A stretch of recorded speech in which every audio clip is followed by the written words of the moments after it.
जय हिंद। सो दोस्तों, स्वागत है एक बार फिर से आपका हिस्ट्री की थ्योरी क्लास में, जिसमें कि हम लगातार ले रहे हैं मराठा एम्पायर की जो किस तरीके से उनका एक्सपेंशन हुआ। उसके बाद में एट द एंड जब ब्रिटिश एम्पायर का एक्सपेंशन हुआ तो किस तरीके से वहां पर मराठा एम्पायर का पतन देखने को मिलता है। तो वो क्लासेस लगातार यहाँ पर आपको देखने को मिल रही होंगी और पिछली क्लासेस भी आई होप तो आपने कंप्लीट कर ली होंगी, क्योंकि ये पूरा का पूरा जो हिस्ट्री की थ्योरी है ये लगातार चल रही है, जिसमें कि मॉडर्न हिस्ट्री हम कंप्लीट कर रहे हैं। तो मॉडर्न हिस्ट्री की जितनी भी क्लासेस अगर आपने अभी तक नहीं देखी है मेरी पिछली, तो उनको भी आप कंप्लीट कर लीजिए, क्योंकि अगर आप ऑर्डर वाइज पूरा कंप्लीट करेंगे तो आपको पूरी मॉडर्न हिस्ट्री को आसान होगा समझना। तो हम अभी चल रहे हैं मराठा एम्पायर पर, मराठा साम्राज्य, जिसका कि उत्कर्ष भी हमने देखा और उसके बाद में अब पतन की ओर हम चल रहे हैं, जिसमें कि लगातार एक के बाद में एक फैक्ट मैं यहाँ पर आपके साथ में कवर करते आ रहा हूँ। पिछली क्लास में मैंने आपको कंप्लीट शुरुआत में बता दिया था, प्रथम आंग्ल मराठा युद्ध के बारे में मैंने चर्चा की थी, जो कि हमने यहाँ पर कुछ यहां तक देख लिया था कि प्रथम आंग्ल मराठा युद्ध, जो कि मराठाओं के संबंध जो अंग्रेजों के साथ में जो थे उसके उसमें जो तनावपूर्ण जो संबंध का माहौल तैयार हुआ था, उसके बाद में यहाँ पर मराठाओं का भविष्य यहाँ पर साबित हुआ था। और उसकी जो पृष्ठभूमि थी वो भी मैंने आपको क्लियर कर दी थी, किस तरीके से यहाँ पर 1772 में माधवराव की मृत्यु के बाद में जब भाई जो भाई थे नारायण राव, जो कि उनके उत्तराधिकारी के रूप में यहाँ पर सामने आते हैं और पांचवें पेशवा के रूप में आकर बनते हैं। तो ये भी मैंने आपको कंप्लीट किया था, पांचवें पेशवा जब बनते हैं। लेकिन जब नारायण राव पांचवें पेशवा बनते हैं तब उनके जो चाचा थे, नारायण राव के चाचा यानी कि बालाजी बाजीराव के जो भाई थे रघुनाथ राव, जो कि जीवाजीराव प्रथम के पुत्र रहे, वो रघुनाथ राव अपने भतीजे की हत्या यानी कि नारायण राव की यहाँ पर हत्या कर देते हैं और खुद को अगला पेशवा घोषित कर देते हैं। हालांकि ये कानूनी रूप से उत्तराधिकारी यहाँ पर नहीं बन पाए थे, क्योंकि यहाँ पर जो वंशवाद था, एक ही वंश का जो उत्तराधिकारी होता था वही यहाँ पर घोषित किया जाता था। लेकिन यहाँ पर एक कहानी यहाँ पर आपको मैंने पहले पिछली क्लास में पूरी बता दी थी कि नारायण राव की जो पत्नी थी, जो कि नारायण राव की हत्या के बाद में वो विधवा हो जाती है, वो उस समय गर्भवती थी, उनके पेट में एक बच्चा पल रहा था। तो वो उनकी मृत्यु के बाद में एक बेटे को उन्होंने जन्म दिया था, और जो कि आगे जाकर सवाई माधवराव कहलाया, जिसका नाम रखा गया था सवाई माधवराव, जो कि कानूनी रूप से अगले पेशवा होने थे यहाँ पर। लेकिन यहाँ पर ये एक कानूनी लड़ाई के रूप में देखा गया है यहाँ पर। और यहाँ पर एक प्रमुख व्यक्ति के बारे में मैंने आपको बताया था, वो था नाना फडणवीस जो थे। उनके नेतृत्व में यहाँ पर इन्होंने पूरी की पूरी मराठा एम्पायर को संभाला उस समय। और उन्होंने जो यहाँ पर 12 मराठा प्रमुख जो थे उनकी एक काउंसिल बनाई थी, जो थी 12 भाई काउंसिल, जिसको कि उस शिशु जब वो बालक था सवाई माधवराव, उस समय ही यहाँ पर उसको पेशवा के लिए नॉमिनेट किया था, ये मैंने आपको बताया। और उसके बाद में इसको शासक बनाने का भी प्रयास जो नाना फडणवीस के द्वारा किया गया था। लेकिन यहां पर मैं बात कर रहा हूं मुगल एम्पायर के प्रथम आंग्ल मराठा जो युद्ध हुआ था उसकी पृष्ठभूमि पर यहाँ पर बात हो रही है। और वही यहाँ पर चल रही है कि किस तरीके से ये एक पृष्ठभूमि यानी कि एक पूरी की पूरा एक क्षेत्र तैयार हुआ था प्रथम आंग्ल मराठा युद्ध के लिए। क्योंकि यहाँ पर पूरी तरीके से जो चाचा थे रघुनाथ राव, उन्होंने यहाँ पर एक बागी के रूप में काम किया। वो बागी हो गए थे क्योंकि वो पेशवा नहीं बन पाए थे और कानूनी रूप से उनको ये गद्दी छोड़नी पड़ गई थी। तो यहाँ से वो एक पृष्ठभूमि तैयार हुई अंग्रेजों के लिए। तो यहाँ पर सीधे यहाँ से भाग खड़े हुए ये और सीधे पहुंच गए सूरत। सूरत पहुंच गए तो सूरत में जाकर इन्होंने अंग्रेजों के साथ में संधि की। तो इस तरीके से यहाँ पर आपको दो संधि देखने को मिली, जो कि थी सूरत की संधि और पुरंदर की संधि।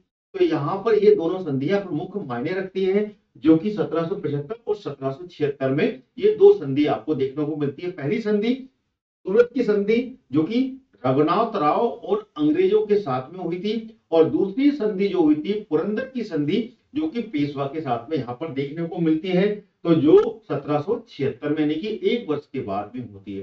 तो ये भी मैंने आपको पिछली क्लासेस में यहाँ पर समझा दिया था। और उसके बाद में यहाँ पर रघुनाथ राव को 1776 की जो पुरंदर की संधि थी उसमें यहाँ पर ब्रिटिश कलकत्ता काउंसिल ने इसको पूरी की पूरी तरीके से पहली संधि को नकार दिया था, उसकी निंदा की थी और उसके लिए कर्नल ऑप्टन ने इसको रद्द कर दिया था। उसके बाद में ये संधि यहाँ पर देखने को मिली। उसके बाद यहाँ पर इस संधि में रघुनाथ राव को अलग कर दिया, इसको हटा दिया गया था और उनको पेंशन देने का भी वादा अंग्रेजों ने यहाँ पर कर डाला था पुरंदर की संधि में। बंबई सरकार, यहाँ पर अगर बात करें तो बंबई सरकार ने इसे अस्वीकार कर दिया और रघुनाथ नाथ थी रघुनाथ राव को यहाँ पर शरण दे दी थी। किसने? अंग्रेजों ने अपने शरण में ले लिया था। 1777 में जब फडणवीस, क्योंकि ये जो संधि हुई थी इस संधि के तहत यहाँ पर ये बात की गई थी कि अंग्रेजों के साथ में इनकी मिलजुल कर बात कहेंगे और यहाँ पर पेंशन देने का वादा किया था रघुनाथ राव को, लेकिन वो यहाँ पर अस्वीकार कर दिया इसे और उसके बाद में रघुनाथ राव को यहाँ पर शरण दे दी थी। किसने? बंबई सरकार यानी कि अंग्रेजों ने। 1777 में जब नाना फडणवीस पूरी की पूरी इस सत्ता को अपने अंडर में संभाल रहे थे और उस समय जो सवाई माधवराव थे वो बालक थे, बचपन छोटे थे वो, तो पूरी की पूरी जो मराठा एम्पायर की बागडोर थी वो बागडोर नाना फडणवीस के हाथों में थी। तो नाना फडणवीस ने फ्रांसीसियों को, उस समय फ्रांसीसी भी समकालीन थे, तो 1777 में फ्रांसीसियों को एक पश्चिमी तट पर एक बंदरगाह देकर इन्होंने जो कलकत्ता काउंसिल के साथ में जो संधि हुई थी 1776 की पुरंदर की संधि, उसका यहाँ पर उल्लंघन कर दिया था। तो उस उल्लंघन के कारण यहाँ पर अंग्रेज बहुत ही ज्यादा रूड हो गए, विरुद्ध हो गए और उन्होंने एक सेना यहाँ से जवाबी कार्रवाई के लिए पुणे की ओर भेज दी थी। तो यहां तक मैंने पिछली क्लास में आपको पूरा समझा दिया था, जिसको कि मैंने यहाँ पर रिकैप किया आपके सामने। अब हम इससे आगे चलेंगे और इससे आगे हम देखेंगे कि किस तरीके से अब युद्ध के क्रम यहाँ पर आपको देखने को मिलेंगे। तो यहां तक मेरे ख्याल से आपको पूरे पॉइंट समझ में आ गए होंगे। क्लास के बीच में मैं आपको ठोक रहा हूं थोड़ा सा, यहाँ पर अगर आप मेरे साथ में एमसीक्यू की क्लास देखना चाहते हैं, एमसीक्यू की क्लास कंप्लीट करना चाहते हैं हिस्ट्री, पॉलिटिकल साइंस, ज्योग्राफी और अन्य सब्जेक्ट की, तो उसके लिए आप मेरा अभियान एकेडमी चैनल सब्सक्राइब कर लीजिए, जिसका कि लिंक आपको वीडियो के डिस्क्रिप्शन बॉक्स में मिल जाएगा। वहां से आप इसको सब्सक्राइब कर लीजिए, क्योंकि वो जो चैनल है वो पूरा डेडिकेटेड एमसीक्यू सीरीज के लिए मैंने बना के रखा है और वहां पे लगातार मैं एमसीक्यू सीरीज ले रहा हूं। तो यहाँ से आप कंप्लीट एमसीक्यू सीरीज कंप्लीट कर पाएंगे, मॉडर्न हिस्ट्री, इंडियन हिस्ट्री और साथ में अन्य सब्जेक्ट की। तो आगे बढ़ते हैं, तो उसको आप सब्सक्राइब कर लीजिएगा। साथ ही साथ में मेरा व्हाट्सएप का भी एक चैनल है, तो व्हाट्सएप ग्रुप को भी आप जुड़ जाइए, उसका भी लिंक यहाँ पर मैंने डाल के रखा हुआ है। तो वहां से आपको रेगुलर अपडेट मिलते रहेंगे, लगातार जो क्लासेस यहाँ पर मेरे द्वारा ली जा रही है। अब हम आगे बढ़ते हैं यहाँ पर युद्ध के क्रम पर। अब हम यहाँ पर मैन हेडिंग जो डालेंगे उसको बिल्कुल आप डाल लीजिएगा अगर आप नोट्स बना रहे हैं। युद्ध के क्रम, युद्ध के जो क्रम थे वो क्या क्या आपको यहाँ पर देखने को मिलेंगे। ये युद्ध के क्रम है, ये कौन कौन से मिलेंगे। सबसे पहले पुणे के बाहरी इलाके में अंग्रेजों और मराठा की सेना दोनों आपस में, क्योंकि यहाँ पर अंग्रेजों ने जो संधि का उल्लंघन हुआ था 1776 की पुरंदर की संधि का उल्लंघन यहाँ पे नाना फडणवीस के द्वारा जो किया गया था, उसके बाद में अंग्रेज यहाँ पे पूरी तरीके से विरुद्ध हो गए और पुणे की ओर एक पूरी की पूरी सेना यहाँ पर जवाबी कार्रवाई के लिए भेज दी।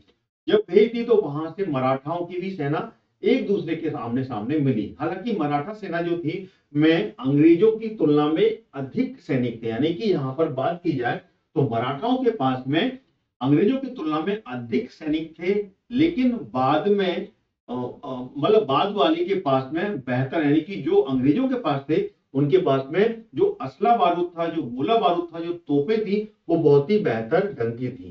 हालांकि मराठा जो सेना थे, जो कमान थी, वो किसके पास में थी, ये पॉइंट नोट कीजिएगा। उस समय जब 1775 का ये युद्ध हुआ था, यानी कि 1775 से ये युद्ध के दौर चले, संधियों के दौर चले, उसके बाद में 1777 में जब यहाँ पर दोनों सेनाएं आमने सामने टकराई, तो उस समय मराठा सेना की जो कमान थी वो महादजी सिंधिया के पास में थी। नोट कीजिएगा, महादजी सिंधिया, जो कि मराठा सेना की कमान संभाले हुए थे, ये उसके सेनापति थे महाजी सिंधिया, जिसको कि महाजी सिंधे भी जाना जाता है, नाम से भी सिंधे के नाम से भी जाना जाता है, जो कि एक बहुत ही ज्यादा प्रतिभाशाली और बहुत ही ज्यादा एक्टिव सेनापति के रूप में जाने जाते थे। उन्होंने इसकी कमान संभाल के रखी थी। तो महाजी ने अंग्रेजी सेनाओं को एक क्षेत्र जो था वो था तालेगांव।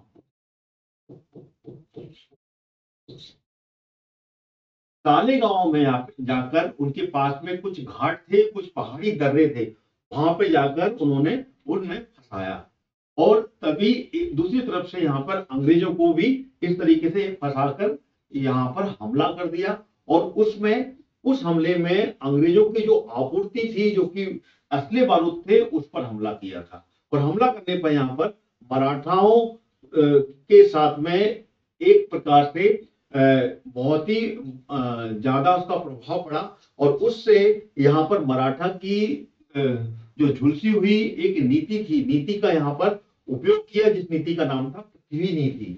क्या कहा जाता है?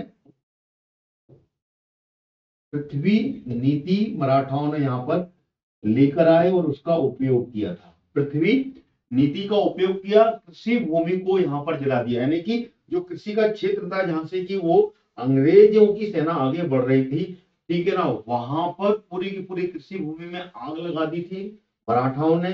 और वहां पे जो पीने का पानी उपयोग में आता था जिन कुओं का, उन कुओं में यहाँ पर जहर डाल दिया था। किसने? मराठों ने। तो मराठों ने यहाँ पर अर्थ पॉलिसी जिसको बोला जाता है, पृथ्वी नीति का उपयोग किया और कृषि भूमि को जला दिया, साथ ही साथ में कुओं में भी जहर डाल दिया। जैसे ही अंग्रेजों को तालेगांव की ओर से जहां पर हटने लगे, तालेगांव की ओर से हटने लगे, मराठाओं ने फिर हमला कर दिया, जिससे कि उन्हें जो तालेगांव के पीछे तरफ में जो बड़गांव था उस तरफ हटने के लिए उनको मजबूर होना पड़ा। यानी कि तालेगांव से वो अंग्रेज बैक होकर बड़गांव की तरफ में आ गए थे, बड़गांव की तरफ में पीछे हटने लगे। इधर अंग्रेज सेना को मराठाओं ने घेर लिया था और उस घेर के कारण अंग्रेजों को काफी ज्यादा मुसीबतों का सामना करना पड़ा, जिससे कि उनको भोजन और पानी की भी आपूर्ति बंद हो गई थी। तो इस तरीके से ये पूरा युद्ध यहाँ पर लगातार चलता रहा और जनवरी 1979 के मध्य तक यहाँ पर अंग्रेजों को मुक्की खानी पड़ी थी और अंग्रेज यहाँ पर पूरी तरीके से उनको नुकसान पहुंचाता, उनके असले बारूद का नुकसान पहुंचाता, साथ ही साथ में उनको जो खाने की भोजन की आपूर्ति थी वो भी यहाँ पर पूरी तरीके से महाजी सिंधिया की सेनाओं की जो घेराव की नीति थी, इस तरीके से घेराव किया था और जिस तरीके से वहां पर पृथ्वी नीति अपनाई थी, उससे अंग्रेजों को काफी नुकसान पहुंचा। और ये जो युद्ध था जनवरी 1779 को, यहां पर महाजी सिंधिया को एक सफलता हाथ लगी और यहां पर अंग्रेजों ने आत्मसमर्पण कर दिया। अंग्रेजों के द्वारा आत्मसमर्पण हुआ, अंग्रेजों ने आत्मसमर्पण कर दिया।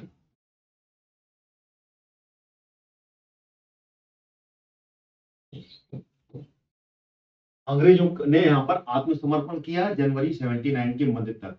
और यहाँ पर इस संधि को कहा गया कि कहां हुआ था ये, इसको भी बिल्कुल याद रखना, क्योंकि एक के बाद में एक जो संधियां है वो आपको यहाँ पर देखने को मिलेंगी। ये जो हुआ था ये बड़गांव, क्योंकि अंग्रेज तालेगांव से बड़गांव की तरफ पीछे हटे और वहां पर ये पूरी तरीके से घिर चुके थे और इनके असला बारूद और भोजन की आपूर्ति बंद होने के कारण इन्होंने आत्मसमर्पण किया और आत्मसमर्पण करने के बाद में ये बड़गांव में ही ठहर गए थे। तो इसलिए इनको बड़गांव में ही एक संधि करनी पड़ी। तो इसको कहा जाता है बड़गांव की संधि, ठीक है, बड़गांव की संधि इनको करनी पड़ी। और इस संधि में अंग्रेजों ने क्या किया था? हस्ताक्षर किए थे। क्या किए थे? हस्ताक्षर करने पड़े अंग्रेजों के द्वारा इस संधि में और मराठाओं की यहां पर जीत हुई।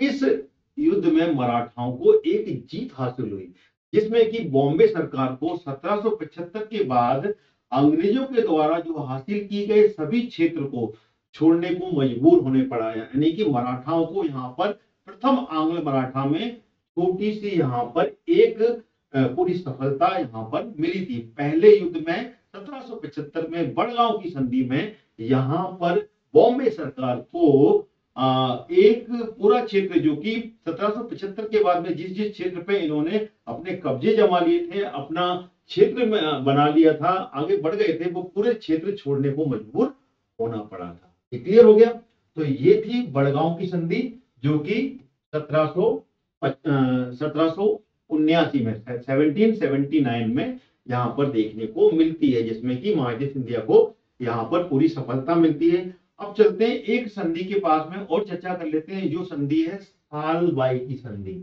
ठीक है ना, हेडिंग डालिएगा आप, सालबाई की संधि।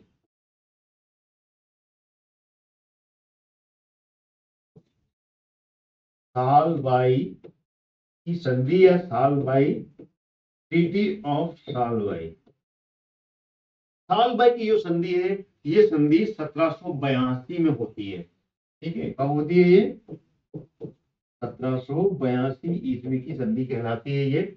और इस संधि के ऊपर हम बात करें तो बंगाल में उस समय गवर्नर जनरल जो थे वो कौन थे? Warren Hasting. ठीक है ना, कौन थे गवर्नर जनरल?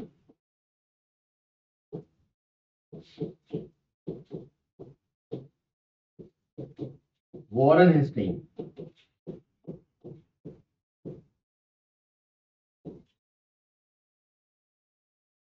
वॉरेन हेस्टिंग उस समय गवर्नर जनरल थे। तो यहाँ पर बंगाल के में गवर्नर जनरल वॉरेन हेस्टिंग ने वडगांव की संधि जो हुई थी, क्योंकि उस समय के जो वहां पर जो कैप्टन थे, जो उस समय के कर्नल थे जिन्होंने युद्ध किया था, उसने इस संधि को गवर्नर जनरल ने अस्वीकार कर दिया, जो कि वडगांव में हुई थी। तो वडगांव की संधि को अस्वीकार कर दिया और कर्नल गोडार्ड के अधीन सैनिकों की एक बड़ी सेना भेजी, यानी कि जो संधि हुई थी उस संधि को नकारते हुए अंग्रेजों ने इसको नकार दिया और फिर एक बड़ी सेना दोबारा से भेजी। और वो उस बड़ी सेना जिन्होंने की फरवरी 1779 में अहमदाबाद और फिर दिसंबर में 1780 में बसीन पर कब्जा किया, यानी कि उससे बड़ी टुकड़ी उन्होंने भेजी थी, जिसकी की जो नुमाइंदगी थी, जिसको कि आगे से फेस किया था, वो किया था कर्नल गोडार्ड ने। कर्नल गोडार्ड के अधीन एक बहुत बड़ी सेना इन्होंने भेजी थी और जिन्होंने की फरवरी 1779, ये आपको याद होना चाहिए, फरवरी 1779 में इन्होंने अहमदाबाद को अपने कब्जे में लिया था और उसके बाद में आगे चलकर दिसंबर 1780 में बसीन को अपने कब्जे में ले लिया। दिसंबर 1780 में बसीन का जो क्षेत्र है,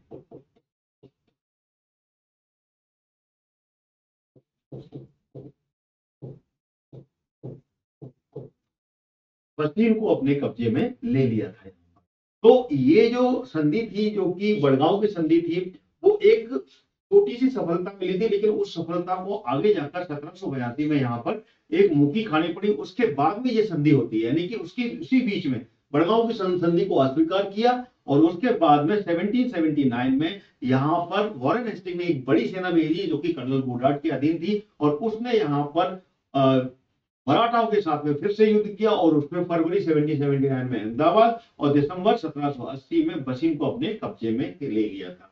उसके बाद में कैप्टन पॉपम के नेतृत्व में बंगाल की ओर से एक टुकड़ी, यानी कि सब तरफ से घेराव करने की शुरुआत कर दी थी वॉरेन हेस्टिंग के समय में। तो कैप्टन पॉपम के नेतृत्व में यहाँ पर बंगाल से भी एक टुकड़ी भेजी थी, जो कि अगस्त 1780 में इसने ग्वालियर पर कब्जा किया और फरवरी 1781 में जनरल कैमक के नेतृत्व में अंग्रेजों ने अंततः जो सिपरी थी, सिपरी जिसको कि आज के समय में शिवपुरी कहा जाता है, क्या कहा जाता है? शिवपुरी कहा जाता है। मध्य प्रदेश का जो क्षेत्र है उसको उस समय सिपरी कहा जाता था। सिपरी में सिंधिया को हरा दिया था। ठीक है, तो इसको दोबारा से मैं बता रहा हूं, नोट कर लीजिएगा इसमें। जैसे कि फरवरी 1700 1979 में अहमदाबाद पे कब्जा किया। दिसंबर 1780 में इन्होंने बसीन पर कब्जा कर लिया था। उसके बाद में दूसरी तरफ से बंगाल की ओर से एक टुकड़ी भेजी थी कैप्टन पोपम के नेतृत्व में, जो कि अगस्त 1780 में यहाँ पर ग्वालियर पर उसने कब्जा कर लिया था। ग्वालियर को भी अपने हाथ में अधीन कर लिया। आगे चलकर फरवरी 1781 में जनरल कैमक के नेतृत्व में अंग्रेजों ने सिपरी यानी ग्वालियर का ऊपर का जो क्षेत्र था सिपरी, वहां पे सिंधिया यानी कि महाजी सिंधिया को हरा दिया था।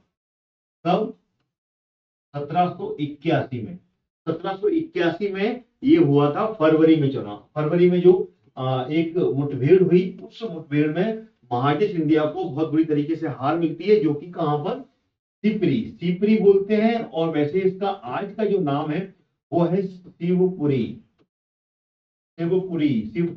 जो कि मध्य प्रदेश का एक क्षेत्र है। वहां पर महाजी सिंधिया की यहाँ पर एक भिड़ंत होती है कैप्टन जनरल कैमक के साथ में। जनरल कैमक के साथ में एक भिड़ंत होती है, युद्ध होता है। और उस युद्ध में महाजी सिंधिया की हार होती है।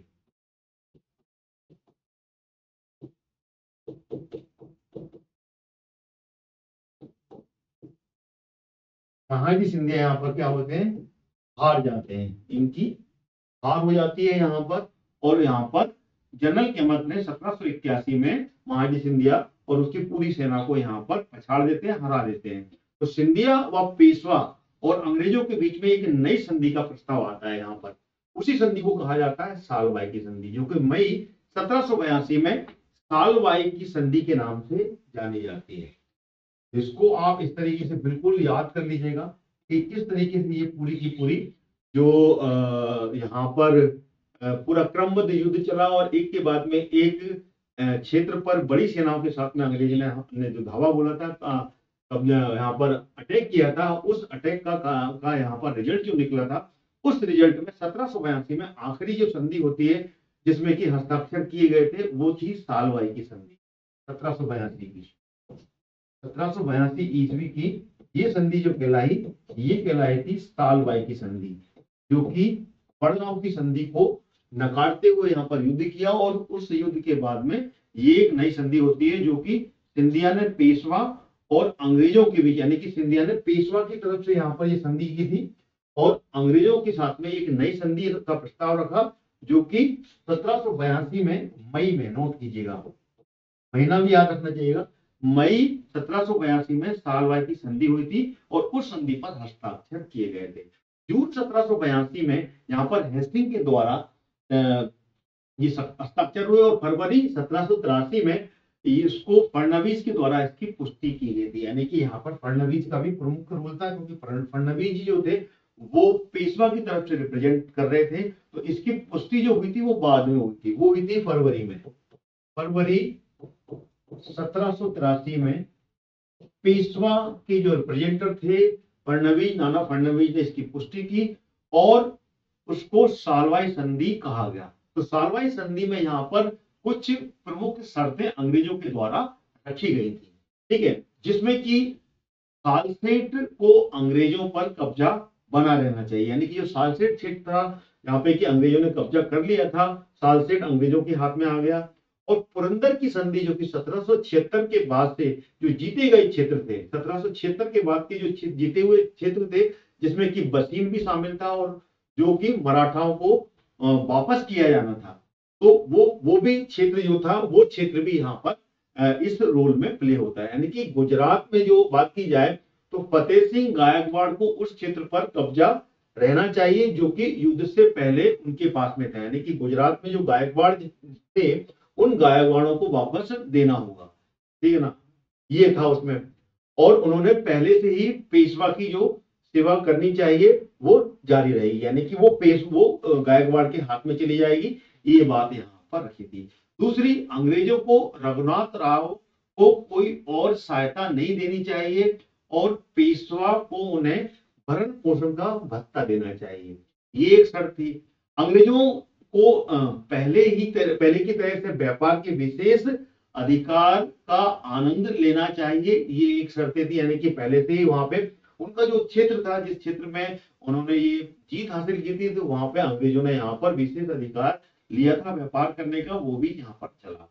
साथ में पेशवा को किसी अन्य यूरोपीय राष्ट्र को समर्थन नहीं देना चाहिए, यानी कि जो अन्य जो कंपनी थी जिसमें कि फ्रांसीसी भी यहाँ पर थे, तो फ्रांसीसियों को भी मदद नहीं होंगी, ये शर्त भी यहाँ पर लागू थी। यानी कि अन्य जो यूरोपीय कंपनी जो कि यहाँ पर बिजनेस करने आ रही थी, उनको मदद यहाँ पर पेशवा नहीं करेंगे। ये भी एक पॉइंट इस संधि में जोड़ा गया था। अगला जो पॉइंट जोड़ा गया था वो था पेशवा और अंग्रेजों को ये वचन देना हो चाहिए कि उन्होंने कोई सहयोगी एक दूसरे के साथ में जो है शांत रहे, यानी कि यहाँ पर एक शांति का प्रस्ताव भी रखा गया था, जो कि अगले 20 वर्षों तक था। यानी कि जो 1782 से लेके अगले 20 वर्षों तक की ये यहाँ पर एक दूसरे के साथ में कोई भी युद्ध नहीं होगा, और इसका भी वचन यहाँ पर लिया गया था इस संधि में। यानी कि जो संधि की शर्तें थी वो उचित पालन के लिए यहाँ पर महाटी सिंधिया को दोनों के बीच में, यानी कि म्यूचुअल गारंटर बनाया था।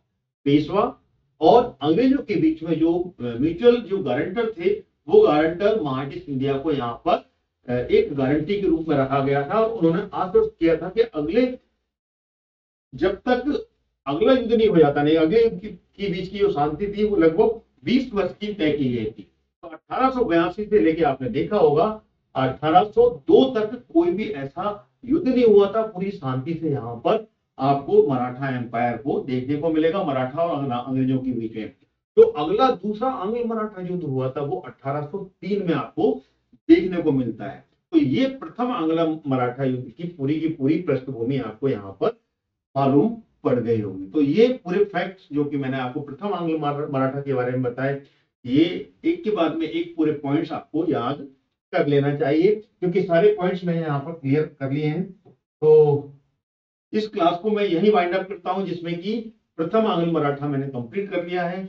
अगली क्लास में मैं द्वितीय आंग्ल मराठा आपको पूरा कंप्लीट कराऊंगा द्वितीय, और उसके बाद में अगली क्लास में मैं तृतीय आंग्ल मराठा की पूरी पृष्ठभूमि और किस तरीके से मराठाओं का पतन होता है वो पूरी जानकारी मैंने देनी है।